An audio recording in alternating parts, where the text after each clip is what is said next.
Desa Megawon, Kecamatan Jati, Kabupaten Kudus merupakan desa yang dikenal dengan pengrajin sangkar burung. Awalnya di tahun 1967 hanya ada satu pengrajin sangkar burung. Namun hingga kini sudah ada puluhan pengrajin sangkar burung. Sangkar burung dibuat dari kayu potongan yang berasal dari limbah properti di Jepara. Dipotong kecil-kecil dan dilubangi menyesuaikan ukuran sangkar burung yang dibuat.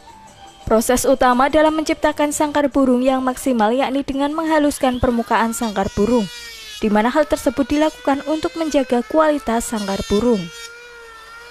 Untuk pemasaran sangkar burung sendiri sudah menembus ke pasar Sumatera dan Kalimantan.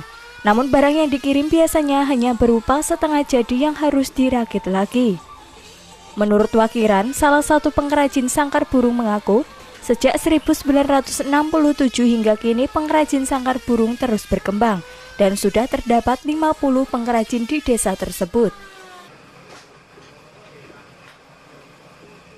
67 niku produksi kurungan satu orang, lalu berkembang orang-orang lain yang ikut kerja sampai jadi orang yang banyak.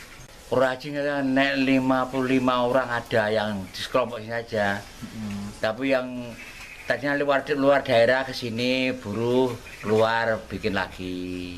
Jadi banyak sekarang. Produksi ya lain-lain, kalau yang cepat mungkin bisa 6 sangkar. Ada yang sampai 10 sangkar yang muda-muda itu. Tapi rata-rata taruhlah 3 sangkar lah. Kalau penjualan sangkar ini udah sampai kemana aja Pak tadi? Oh, Sumatera, Kalimantan. Tapi musiman sih, kadang-kadang kewalahan, kadang kekurangan, kadang-kadang sepi. Ada yang 25, 35, 30, 50, 100, 200 ada, 250 ada.